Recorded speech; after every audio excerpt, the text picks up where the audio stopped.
सुनसान जंगल की हसीन लड़की शाम के साए आहिस्ता आहिस्ता जंगल पर उतर रहे थे। दरख्तों की लंबी शाखें हवा के साथ सरगोशियां कर रही थीं और दूर कहीं किसी परिंदे की आखिरी आवाज सुनाई दे रही थी। हमजा, जो जंगलात की तस्वीरें खींचने का शौकीन फोटोग्राफर था, इस रोज एक नायाब आबिशार की तलाश में इस घने जंगल में दाखिल हुआ था। मगर इसे अंदाजा नहीं था कि इस दिन इसकी मुलाकात किसी आबिशार से नहीं, बल्कि एक ऐसे राज से होने वाली है जो इसकी जिंदगी हमेशा के लिए बदल देगा। सूरज गुरूब होने ही वाला था कि अचानक उसे सफेद लिबास में मलबूस एक हसीन लड़की दरख्तों के दरमियान खड़ी नजर आई। इसके लंबे सियाह बाल हवा में लहरा रहे थे और चेहरे पर ऐसी पुरस्कार मुस्कुराहट थी जो किसी को भी अपनी तरफ खींच ले। हमजा ने हैरत से पूछा, आप यहाँ अकेली? लड़की ने सिर्फ मुस्कुरा कर जवाब दिया, हर कोई यहाँ आने की हिम्मत नहीं करता। ये कहकर वो मुड़ गई। हमजा ने बेख्तियार इसका पीछा शुरू कर दिया। कुछ देर बाद वो एक खूबसूरत झील के किनारे पहुंचे।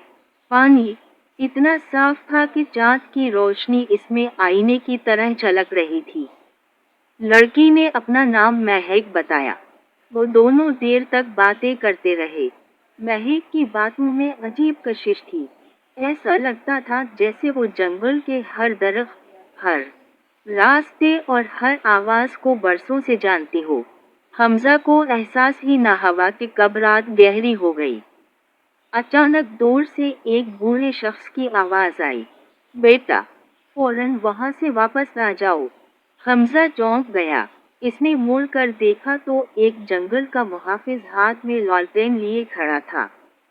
हमजा ने दोबारा महक की तरफ देखा, लेकिन वो गायब हो चुकी थी। सिर्फ हवा में चमेली की खुशबू बाकी थी। मुहाफिज ने घबराई हुई आवाज में कहा, तुम खुशकिस्मत हो। आज तक जो लोग इस लड़की के पीछे गए, वो कभी वापस नहीं आए। हमजा ने हैरत से पूछा, आप किसकी बात कर रहे हैं? बूढ़े ने जेब से एक पुरानी तस्वीर निकाली। हमजा के हाथ कांपने लगे। तस्वीर में वही लड़की मुस्कुरा रही थी, मगर तस्वीर पर तारीख 50 साल पुरानी दर्ज थी। अगले कई दिन हमजा बेचैन रहा। आखिरकार वो दोबारा उसी जंगल में पहुंच गया। इस बार महक पहले से उसका इंतजार कर रही थी। वो मुस्कुरा कर बोली, मैं जानती थी तुम वापस जरूर आओगे। हमजा ने सीधा सवाल किया, तुम हो कौन? महक ने आहिस्ता से कहा, मैं इस जंगल की कैदी हूँ। फिर उसने अपनी कहानी सुनाई। कई साल पहले वो अपने खानदान के साथ यहाँ आई थी।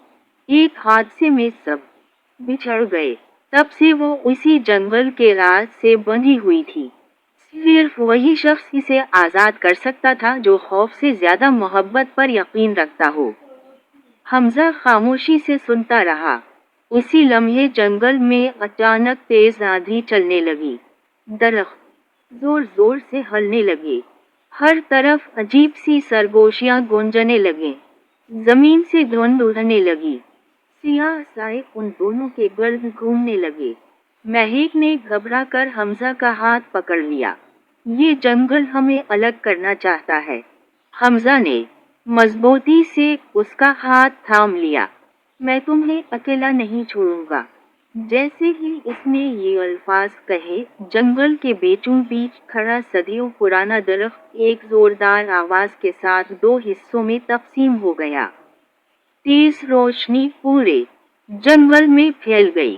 चंद लम्हों बाद सब कुछ पुरसुकून हो गया। हवा थम चुकी थी। साए गायब हो चुके थे। महक की आंखों में खुशी के आंसू थे। आज बरसों बाद मैं आजाद हूँ। हमजा मुस्कुरा दिया। सुबह की पहली किरण दरख्तों के दरमियान से चमकने लगी। महक आहिस्ता आहिस्ता रोशनी में तहलील होने लगी। हमजा घबरा गया। तुम कहाँ जा रही हो?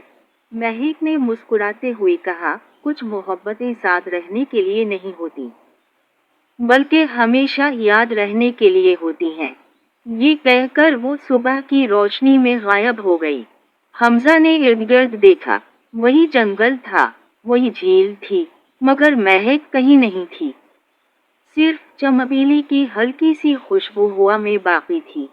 اس دن کے بعد حمزہ جب بھی اس جنگل میں تصاویر لینے جاتا، ہر تصویر کے کسی نہ کسی کونے میں سفید لباس کی ایک دھندلی سی پرچھائی ضرور نظر آتی۔ اور لوگ آج بھی کہتے ہیں کہ سنسان جنگل کی حسین لڑکی صرف اسی شخص کو دکھائی دیتی ہے، جس کے دل میں سچی محبت اور راز جاننے کا حوصلہ ہو۔